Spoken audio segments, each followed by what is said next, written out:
and welcome back to the channel. So today we are making challah bread, a traditional Jewish bread. It's my second favorite bread on the planet. My first favorite bread is brioche.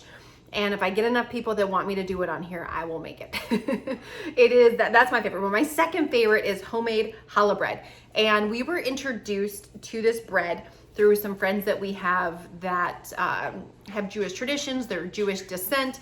And the first time I tried it, I was like, wow, like this is really good. And then I witnessed several people. There's a woman that I know that is Jewish, and I was with her when she was making it. And I was just like, wow, that's really cool. And so I looked up several recipes online. I found several blogs from Jewish women that actually live in Israel. Cause I was like, all right, if I'm gonna find out how to make this, like let me go to a Jewish woman who lives in Israel, and this is like a part of her life. And so I found a woman named Hadassah, reached out to her on her blog, and she's a fascinating woman. And she had given me this recipe. And so this is something that our family, we have a family dinner night every Saturday night. And it's a tradition that we have bread every Saturday night. And this is one of our favorite kinds that's in rotation. And so today on the channel, we're gonna be making challah bread. And there's lots of different ways to make this. When we get through the end and we make the dough and all of that. And listen, you can make this whether you have a stand mixer or not. And truthfully, unless you have a professional stand mixer, you've got to knead by hand anyway, because my regular KitchenAid mixer can't even handle all of the dough. So I started in there, but then I finish it with my good old fashioned bread massagers, dough massagers, my hands, my flanges. But anyway, my point is, this bread, there's all different kinds of ways to braid it, and it's a braided bread. You can do it in circles, but my favorite way to do it is a 6-stranded braid. And so I'm gonna show you the 6-stranded braid. I'm also gonna link the tutorial in the description box for how I learned to do the 6-stranded braid, because I'm not gonna lie, full transparency, the first time I did the 6-stranded braid, it took me a hot second. I tried following like several tutorials, and it wasn't until this tutorial that I'm gonna link in the description box that I was like, oh, it clicked. But anyway, if you wanna learn how to make a beautiful challah bread that not only tastes good, is fluffy and airy and delicious, and will have all your guests going, oh, you made this?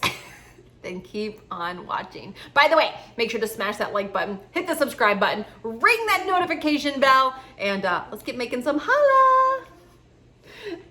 Okay, so does anybody else think of, I know challah back girl? Every time I say challah bread, it's C-H-A-L-L-A-H. So a lot of people, I used to be like, is that challah? Challah? No, it's challah. Like, I know challah back girl. Like that kind of challah. Okay, let's make challah. Okay. So we are gonna start in my KitchenAid mixing bowl, and we're gonna put 1.5 cups of warm water. You don't want it scalding or hot, you just want it warm. So to that, I'm gonna use 2 tablespoons of the Fleshman's. This is just the instant yeast. It's my favorite yeast to use when I'm making bread. And we're gonna do 2 tablespoons of the yeast. So dip it right in here. You want to make sure your yeast is fresh, because if your yeast is old, then what can happen is it can not rise when it comes to your bread.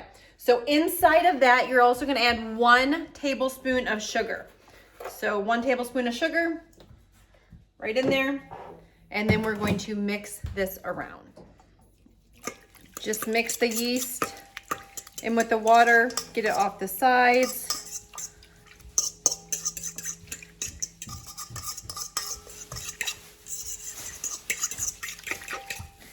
And then we're gonna let this sit for 5 minutes. After 5 minutes, it's gonna get foamy, and I'll show you what that looks like. It's been 5 minutes, and you can see our yeast is all foamy, which means our yeasty boys are activated, and we are ready to start making the dough.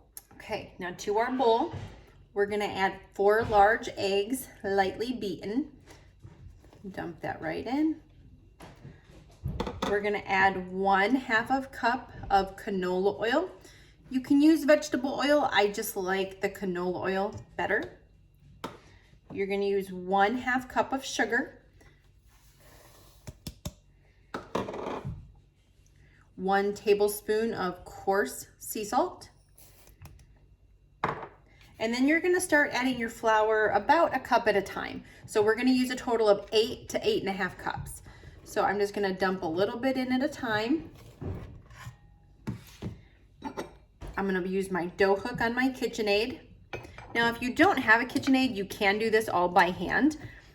You will have to finish this by hand, but this just helps us get started and get the dough started. So we're gonna go ahead and put this down and turn this on low. You don't wanna turn it on high because flour will splash everywhere. So we're gonna turn it on low.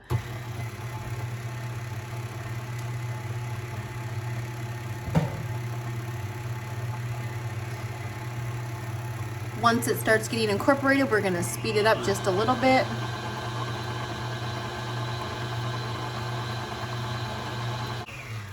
Shut it off, put this up, and we're gonna add about another cup.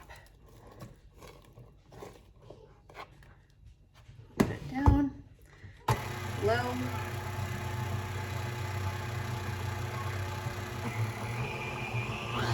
Speed it up. And we're gonna repeat this until all of our flour is incorporated. The first 4.5 cups are in.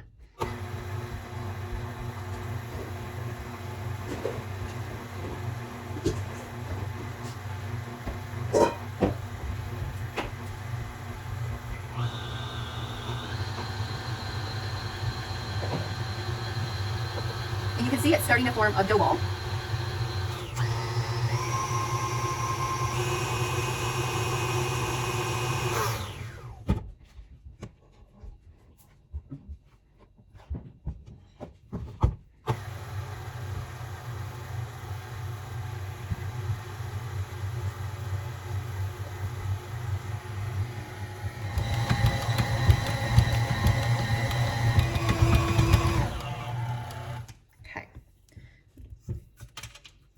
Now, as you can see, we've got a dough ball that is formed. We're gonna put the rest of the flour in, but the KitchenAid will not be able to mix it all. So we're just gonna put it in to get started, let it mix a little bit, and then we'll take it out and finish it by hand.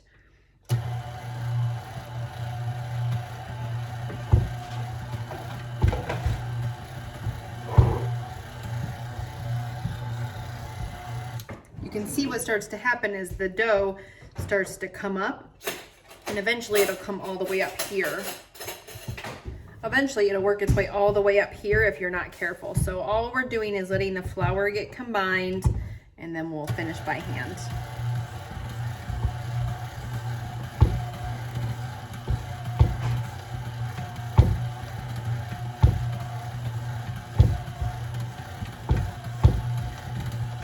And so I kind of assist with pushing the dough down.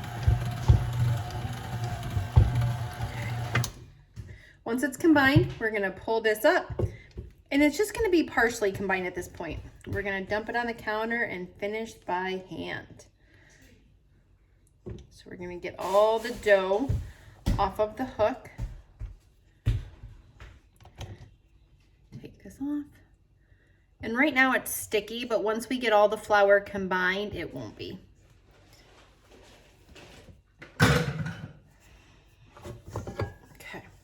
You're just gonna start folding and then turning in, and folding and kind of turning in.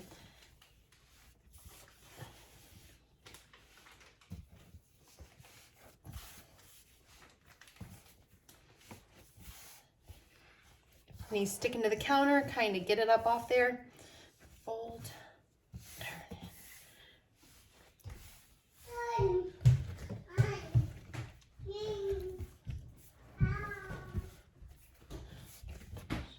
Okay, so at this point, I have a nice smooth dough ball. I'm going to take a pan that I've sprayed with some cooking spray, drop this right in the middle. So we're gonna cover this and put this in a warm, draft-free place for 1 hour. Okay, so the bread is in the oven rising.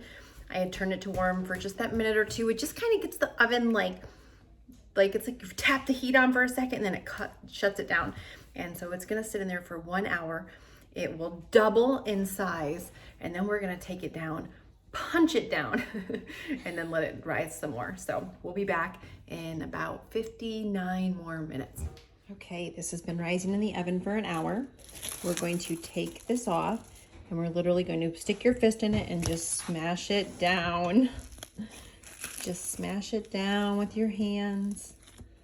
Smash it down, getting all the air out of it. And that's what we're left with. Now we're gonna cover it back up and put it back in our warm place for 30 more minutes. Okay, we just got done with our second rise. So this was 30 minutes. So this has risen for a total of 90 minutes, 1 hour and a half. So now we're gonna take this off, and we're literally gonna dump it on, the dough on the counter, or set it however you wanna do it. I'm just gonna dump it. Then I'm gonna take my food scale, and I'm gonna weigh this bowl. I have it set to grams. I'm gonna press tare, and then I'm gonna weigh my dough. So I'm gonna put my dough back in the bowl, and it weighs 2,004 grams, and 2 halves of 1,000. So I'm gonna make 2 different things of dough here. And you can eyeball it. I like to be a little more exact. So let me see. That's 1,075, 1,027.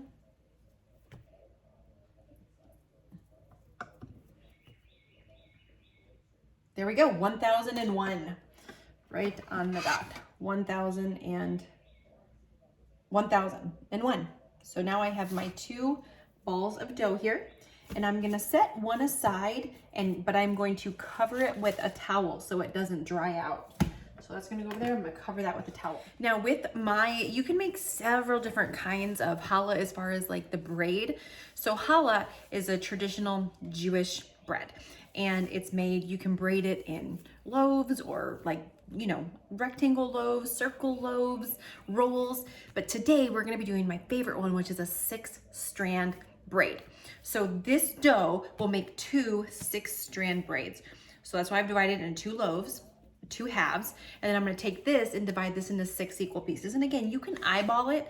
I like to be a little more exact on mine. So for that, we're gonna need 6 pieces that are about 166 grams.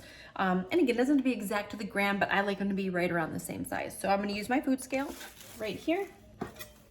And I just have this little flat knife that I like to use.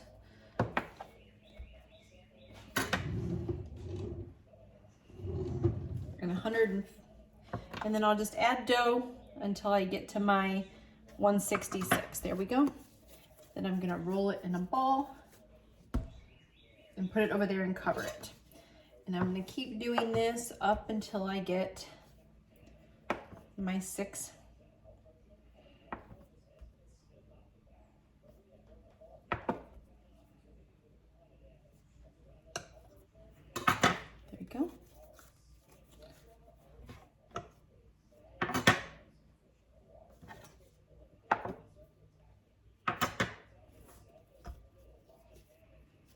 And 6. So I have my 6 pieces for my first loaf right here, okay? So I'm gonna keep these ones covered, and you can use your saran wrap, you can use a towel, but the ones I'm not working with, I'm going to keep covered. And you need a pretty big space because you're gonna want to roll this out. And the best way is just to take both hands, pushing the air bubbles out of it, and roll from the center out. And you want to be careful to roll, not pull. If you pull, you will actually tear the dough.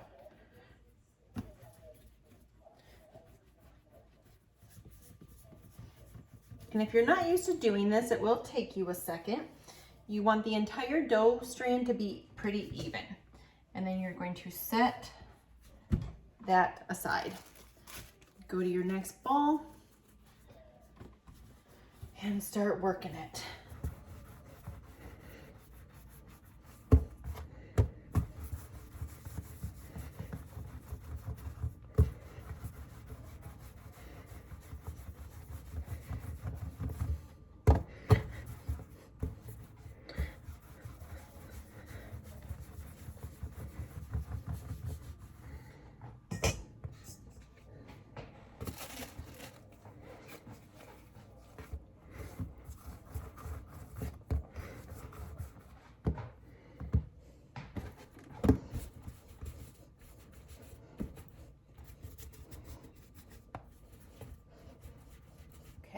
Now for my 6-stranded braid, I have all 6 strands, and we're gonna put them together up here at the top. I'm gonna take 1 strand over, all the way over, and I'm gonna take the 2 outside strands all the way over. And I'm kind of gonna divide these into 2 groups, if you will, okay? Right here, this outside one. Place it in the middle, and then bring this one all the way over and up. And now again, I have my 2. Now I'm gonna take this one, same thing. And so you're always gonna have 2 up here. So this one over, this one up, this one over.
And then you're going to pinch off the end. And then I just like to chop off any extra, pinch it together.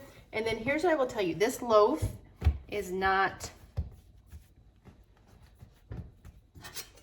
cut off any excess down here. And this loaf is not delicate, so you can kind of bunch it up together. And that's what our first loaf is gonna look like. So we're gonna transfer this over to our baking sheet. And then we're gonna do the same thing with our next one. So we're gonna get 6 dough pieces of 166 grams. Roll out loaf number 2.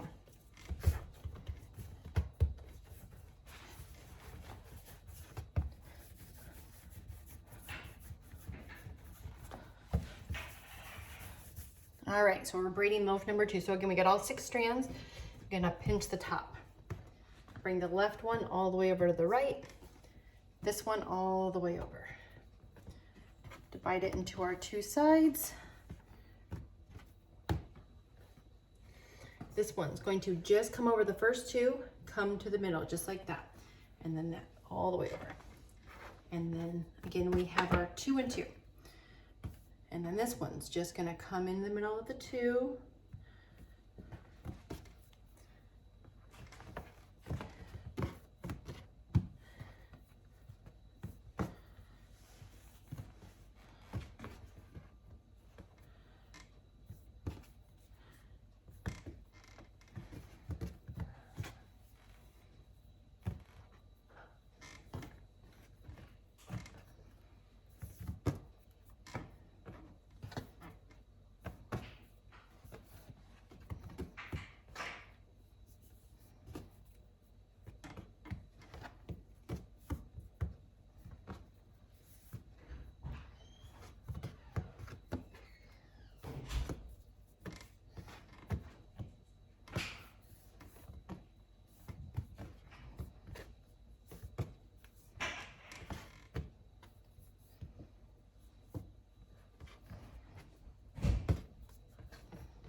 There's our little chubby bunny, our little loaf.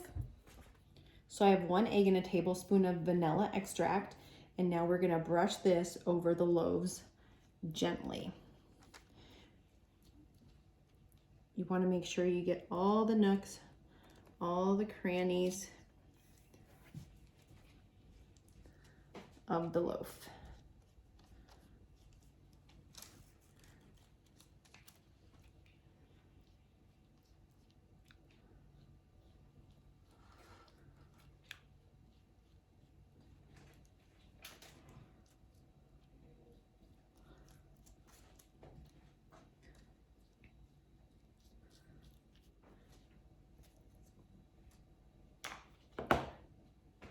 So here's our loaves ready to rise. Okay, so we have our loaves. These are going to sit in a warm place for 1 hour.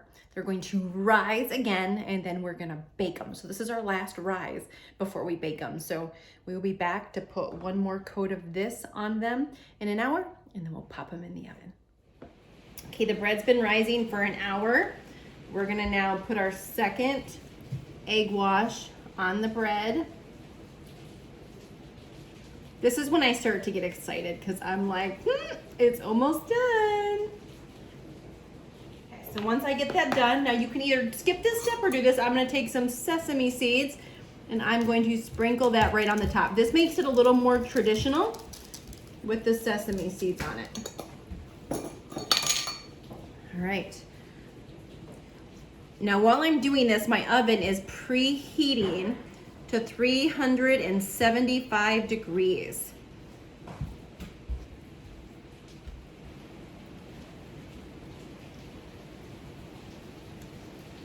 This is spot Right there? Yeah. My daughter is helping me find any bare spots. All right. So now we're gonna sprinkle this.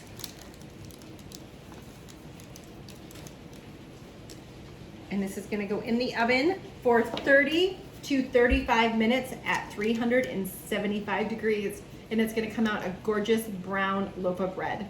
Challah. All right, so the challah bread just came out of the oven. Here it is. And when this comes out, what I like to do is cover it with a towel, because if you try to cover it with aluminum foil or saran wrap, condensation's gonna build up. I'll grab a towel, a light tea towel, throw it over the bread, just like this, and it will keep it warm. And if you make it, I recommend making it the same day and eating it like right away. If you are making it and then if there's a couple hours between the time that you are serving it and eating it, you can throw this back in the oven for about 5 minutes on 200 degrees to heat it back up, and it is delicious. My most favorite way, let me just tell you this. Now you can cut the challah, or if you take the challah and you just tear pieces, what's gonna happen is the strands of yeast, the yeasty boys that have been working so hard for you today to make this beautiful bread, you're gonna get these strands of fluffy deliciousness. Gia, do you like challah bread? Is it yummy? Num num num. Gia approves. It goes fast around this house. It goes fast around this house. Oh, so good. Them yeasty boys are good. So, but no matter how you slice it, no matter how you tear it, there's no way you're not gonna enjoy this delicious bread. So make sure before you leave, you smash that like button. Let me know if there's any other bread you would like to see us make here on the channel in the comments. If you make this bread, make sure to tag me on social, send me a photo, let me see your yeasty boys at work. And thank you so much for watching. We will see you on the next one. Have fun making your challah.